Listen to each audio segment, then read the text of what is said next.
Welcome, moviegoers. How are we doing? Good, good. Do you have your ticket?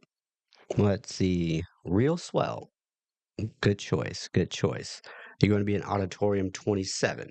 Now, before I let you go, the producers did ask me to invite you all to follow them over on Instagram at real underscore swell.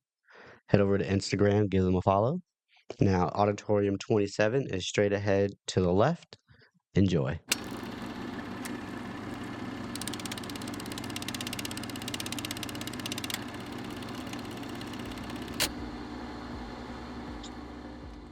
I decided to check out Flight Risk. This movie came out last week. It's got Topher Grace and Mark Walberg about a witness protection witness who needs transport from one location to another before danger ensues. Um, as the movie started, I noticed that there were four production companies. By the end of the movie, though, we learned that it was also directed by Mel Gibson, and he was also one of the producers. But apparently, they couldn't find funding for this movie, and it had to be spread around, which is fine. But one thing that I notice when I see movies is the runtime. And the runtime of this particular movie is an hour and 31 minutes, I think. Now, you can have a good story within an hour and a half. You can have a good story in 45 minutes, as long as it's a good story. The time that it takes to tell the story is essentially irrelevant. Now, usually, though, with the shorter films, you have to make sure that the script is tight. You have to make sure that the plot keeps going. You have to make sure that within that hour and a half, you're not wasting any time because either it'll feel like something's missing or it'll feel bloated. And if you've got a movie that's an hour and a half that feels bloated, then you're in trouble. Now, I said all that to say this movie feels bloated.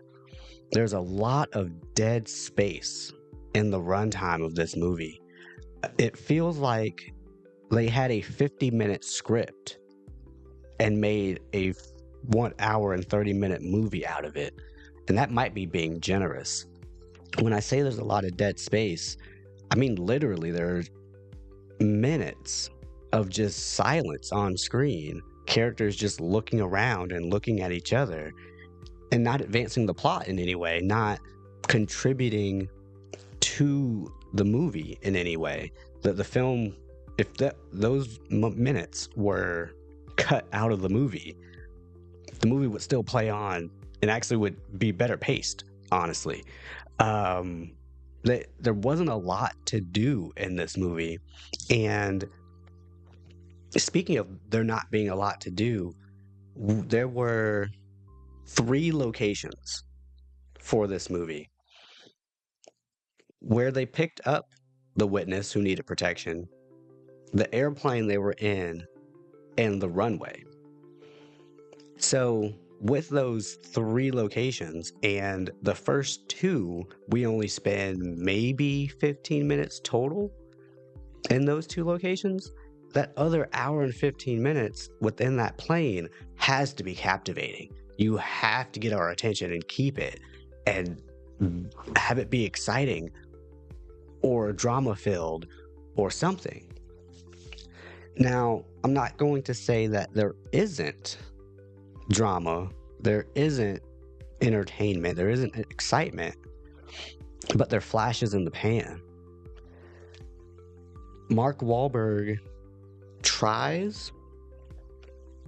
They gave him an interesting character, actually, and I don't know if his performance fit this movie. And by that I mean the caliber of his performance doesn't fit this movie. It was also toned down for the movie. Like, he couldn't go into this character as far as he wanted to. There just wasn't enough time. There wasn't enough story for him to fully flesh out this character. He plays the villain in this, He plays a psychopath, a sociopath, a very violent murderer. He digs deep for this role. And Mark Walberg is kind of one of those actors where he's always either having fun with the role that he's in, challenging who that character is and bringing them to life, or he's just being himself. And he himself fits any kind of role. And he's always having a good time. And in this movie, he's also having a good time. But the script and the plot doesn't let the character and the actor come together to have a good time, if that makes any sense. Now, the plot is very straightforward. They have to get this person from point A to point B, but they try to throw in 2 or 3 plot twists, and they're like back to back. They're within minutes of each other. We've got this, oh, what happened? Somebody being betrayed. Oh no, it was actually somebody else. And it's like the roller coaster. They say the word roller coaster in the movie, like this is a roller coaster of a time that they're having. That's what it feels like watching the movie, because there's like a 15-minute span where there's a high and a low and a high and a low and a high and a low. And you're like, oh, what you said earlier really didn't matter. Oh, actually, that did matter, but now what you're saying now doesn't matter. And then there's all this conflict that gets introduced that doesn't get resolved. There's a lot of characters in this movie who we only hear over the phone. It's very strange. Like, it can work, but not in this movie. It didn't work in this movie. It felt fake. Yes, this movie felt fake. A lot of it felt like some of the characters sounded like they were AI, to be honest with you. Again, because we never saw them. They were over the phone. And the dialogue that they were given and how it was delivered, it was very mechanical. There was no charisma in any of that dialogue from these voices. Now, if you're only going to give us a voice, it has to deliver something. It has to be powerful. We have to feel that character existing because we only get their voice. And there were several characters in this movie who we only hear over the phone, and it sounds like AI. It doesn't sound like real people talking. It's very strange. What I'll also say good about the movie is it can be funny. Mark Walberg is a funny guy. Topher Grace is a funny guy. There's a lot of moments in this movie where I feel like they were ad-libbing because there was a 50-minute script and they had to fill the rest of this time. There were funny moments in the movie. And in those moments, it was like, why are these the best parts of the movie? Why are these ad-libs? Why are these sections where it's clear it wasn't planned are the best parts of this movie? The main character, her story, her plot, her backstory, and her arc throughout the film, it was very surface level. I didn't necessarily engage with any of the characters, honestly. We didn't have enough time with them.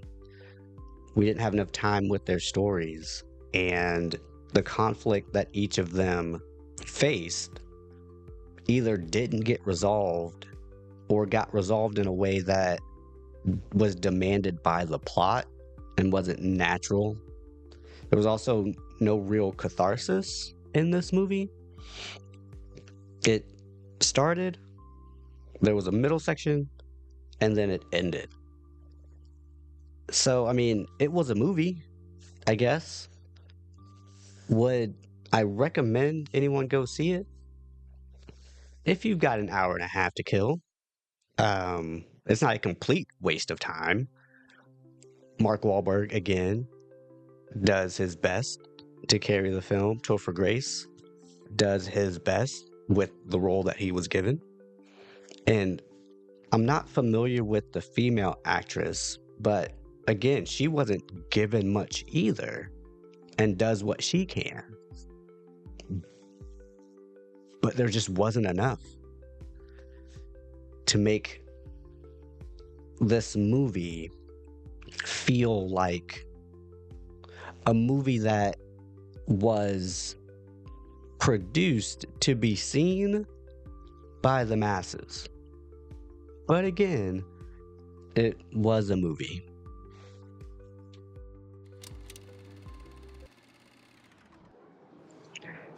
Thank you for coming to Real Swell. I hope you enjoyed. Now, before you go, I've got 3 things to ask of you. Number 1, pick up your trash. These ushers don't get paid enough. Number 2, make sure you are following so you don't miss the next screening. And number 3, hit that heart, and we'll see you next time. Make sure you've got your ticket.